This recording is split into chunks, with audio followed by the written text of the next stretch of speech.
Մարդիկ գնացել են զենքի հետ կապված, քննություն են հանձնել եւ արդյունքում իրենց պարգևատրված զենքերը իրենց անունով են մնացել։ Հիմա ասում են բերել են օրենք, ասում են այդ բոլոր այդ զենքերը, որոնք դուք պարգև եք ստացել, զենքերը պետք է հանձնենք։ Ըստ ձեզ դա նորմալ է, դա նորմալ վերաբերմունք է իրավապահարմինների կողմից։ Ներքին գործերի նախարարությունը դերույթը հարցը փորձում է ուղղել ներքին գործերի նախարարին։ Բայց Պաշտպանության հանձնաժողովում պետք է քննարկվի այդ հարցը ըստ էության։ Քննարկին կհասկանանք, մենք մեր մտահոգիչ հարցերը կտանք։ Եթե այդ զենքերը մի հատ բան ասեմ, ես դեռևս 2021 թվականին եմ այդ հարցը բարձրացրել, երբ Արցախի հանրապետությունից բազմականակ զենքեր մտնում Հայաստանի Հանրապետություն, Արցախի նախագահի ստորագրությամբ։ Եվ ստանում են մարդիկ, ովքեր որ շատ կասկածելի կարող են կամ հնարավորություն ունեն կամ իրենց առողջական վիճակը ներումա, որպես իրենք զենքը կրեն, թե ոչ։ Եվ նաև բազմաթիվ սպանություններ եւ այլ հանցագործություններ են տեղի ունեցել եւ շատ հաճախ տեսնում ենք, որ դրանք պարգևատրված զենքեր են։ Եվ հաշվի առնելով մեր քաղաքացիների անվտանգության մակարդակի բարձրացման մարտահրավերը, մենք պետք է հասկանանք այդ քաղաքացիներից, ովքեր պարգևատրվել են, իրականում ովքեր են պարգևատրվել եւ իրավունք ունեն կրելու թե ոչ, որպեսզի մյուս քաղաքացիները դրա պատճառով չտուժեն։ Այսինքն այդ զենքերը, որ արգրավեն, ըստ ձեզ Հայաստանում հանցավորությունը կպակասի, հա? Ամենուր կրակոցներ են, պարգևատրված զենքերով չեն։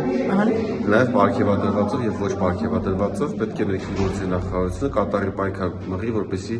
անօրինական զենքեր չլինեն, ինչպես օրինակ Փարաքյալով տեսանք ինքնաձիգ կամ մյուս համայնքներում։ Բայց դա պարգևատրված զենքով չի, միգուցե այո, պատերազմից հետո շատերը բերել են։ Զենքերը վերաբերում, այդ թվում նաև սառը զենքին,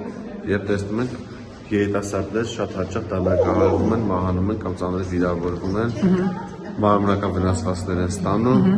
օրինակ նոր սուկ կտրող ծակով գործիքներ, ինչպես տեսակ Չարենցավարում 21 տարեկան երիտասարդը ապեբարի համար դանդաղահարվել եւ մահացել։ Մի խոսքով խնդիրները շատ են եւ եթե մենք մտածում ենք մեր քաղաքացիների անվտանգության մասին, մենք պետք է այս բոլոր խնդիրները առերեսվենք եւ փորձենք լուծումներ ստանալ։ Ինչ եղավ անտառների հետ կապված ձեր ԿՊ վարչությունում նկարներով գնացել էիք, բարձրաձայնել եք, ինչ եղավ, որտեղ մենք հրապարակում ունեցանք, որ իրականում դուք ըստ էության բաների դիրույթում եք, հնչական կոմիտեում գործեր են քննվում մի շարք,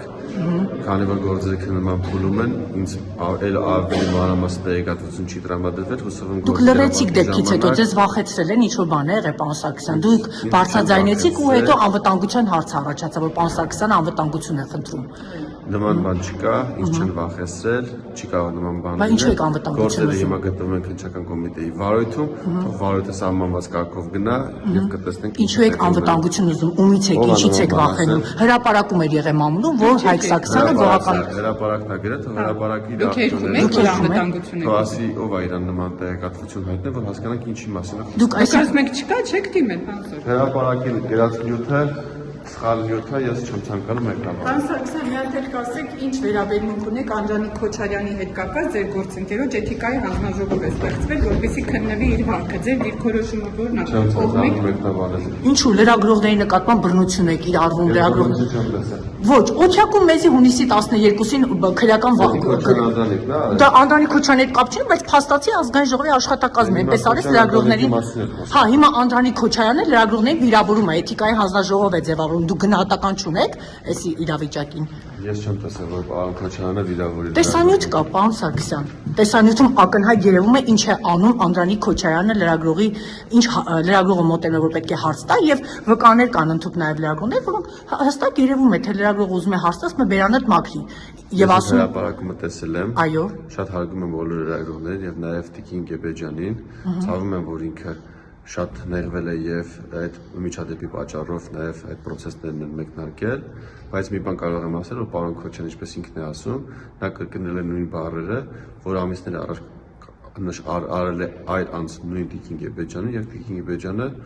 չէր վիրավորվել եւ անգամ ճպտում էր, այսինքն նա արել է այն հայտարարությունը, որ արել է այլ անց, ինչի արդյունքում Տիկին Գեբեջյանը չի վիրավորվել։ Բայց Սրբազանը բացատրել էր, չէ՞, դա միտքը որն էր եւ ներողություն էր խնդրել լրագրողից։ Մինչդեռ Անդրանիկ Քոչարյանը ներողություն չի խնդրում, պարոն Սարգսյան, առելի տարբերություն կա։ Պաշտպանեմ կամ որևէ մեկին մեղադրեմ, ես ասում այն, ինչ որ պարոն Քոչարյանն է ասել, որ ես կրկնել եմ նույն բառերը, ինչ այլ անձ է ասել եւ Տիկին Գեբեջյանը չի վիրավորվել, բայց ես անձամբ տեսել եմ, թե ինչքան է վիրավորված Տիկին Գեբեջյանը, այդ միջադեպից հետո մենք շփվել ենք։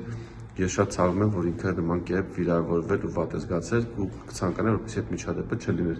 թե առաջին մարդը ասած չլիներ, թե երկրորդը։ Շնորհակալ եմ։